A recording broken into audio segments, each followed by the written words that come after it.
nahay kamada lahadeen iyo maalin qabiil manin ninkii noo maraynayo qabiil Jubbaland qabiil manin qaran baan qaadanay ilaa USD ilaa darbaan taaganahay عريريان كبعني نبضان هلا ومحمد سياد برنامج ما ينجري عمل بانا سناعته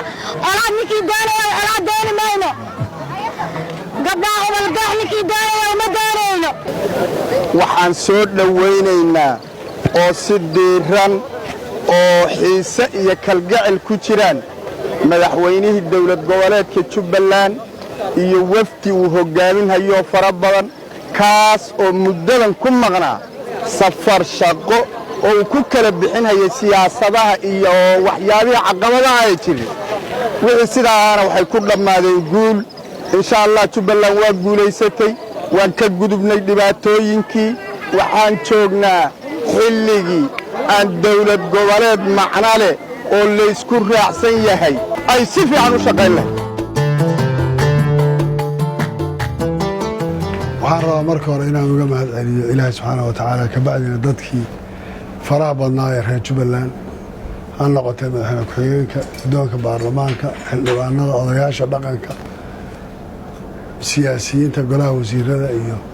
bulshada inteeda kaleba inaan uga mahadceliyo soo dhoweyntii qiimaha lahayd ee nagu soo dhoweeyeen magaalada Kismaayo iyadoo aan safar yar u baxnay oo shaqo oo ahayd inaan bal dadka ay wax naga dhaxeeyaan gaar ahaan beesha caalamka iyo hay'adaha ammaanka iyo kulligood inaan ka wada hadallo bal xaaladda meesha ay marayso iyo wixii maanta hore loo qaban karayo iyo meesha marxaladdeeda ay marayso waxaan safarkaas gaaban ku joogay oo ku tegay Nairobi isagoo dhowr xaalo ahaa safiirada beesha caalamka oo aan kala hadlaynay xaaladda maanta aan marayno culayska shabaabku uu hayo Soomaaliya siyaasadeedii meesha ay taagan tahay waddanku xagga uu socdo wada shaqayn la'aanta iyo wada socod la'aanta dawladda federaalka iyo dawlad goboleedyadii kala go'naanshaha sistamkii dawladnimo ee Soomaaliya oo keeni karaya cawaaqib darro aan cidina mahadin doonin taasoo isleeyahay inta badan bulshada caalamku ama dhammaan siyaasiyiinta iyo beesha caalamka ee daneeya arrimaha Soomaaliya ay maanta arrin ku wada taagan Soomaaliya xaaladda ay marayso iyadoo moodo dawladdii federaalka ahayd inay gabtay waajibaadkii ay lahayd shaqadii u taallay isku wadistii waddanku ay maamulaan midka uu yahay waxa uu u baahan yahay in la aduudo meesha uu marayo isku wadistii wax badan ay meesha ka maqan tahay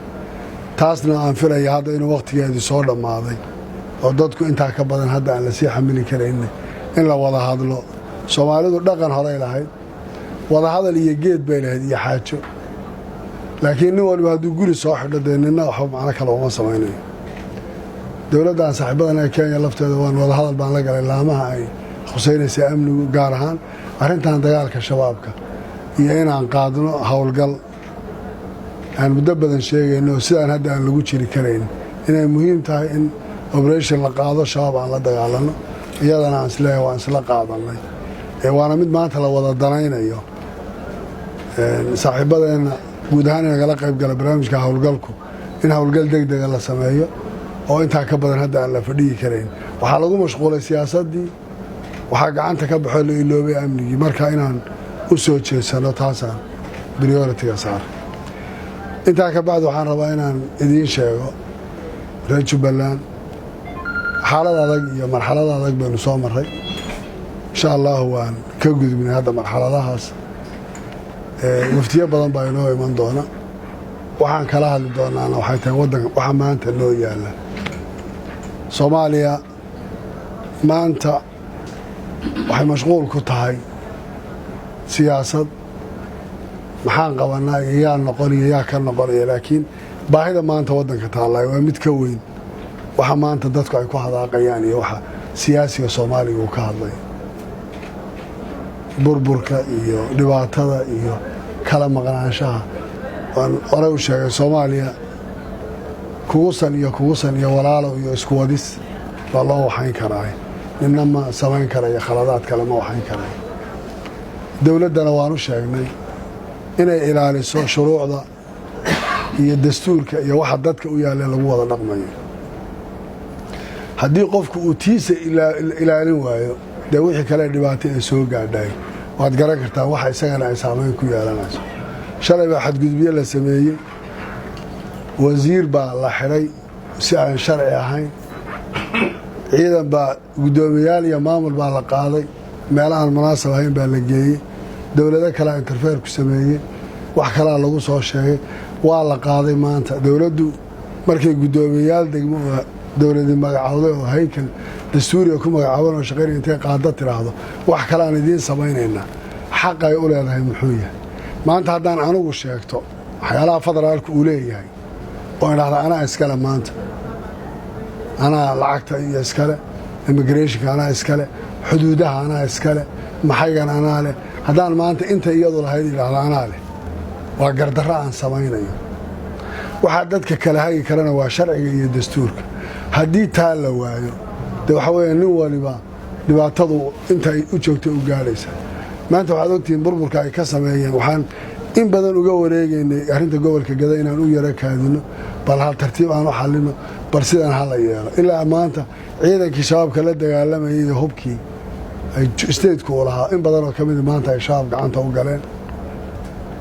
kuwa ay ku ururinayeen baadheerelaa ciidan baa la waxaynaya maanta ay shabaab soo sawirayaan oo ka heleen xoog cusub oo u soo kordhay waa burbur siyaasadeed waa burbur amni waa burbur dhaqaale oo waddanka lala waxaynaya waxaan odhan lahaa mas-uuliyiinta soomaaliyeed ha u fakareen ha xusuusteen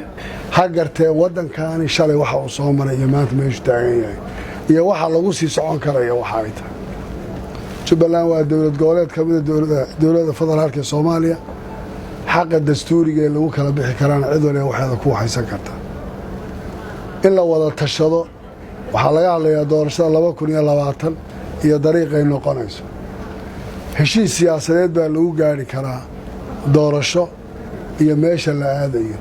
laakiin waan soo dhaafnay anaa idhi xilligii la odhan jiray maanta ma taallo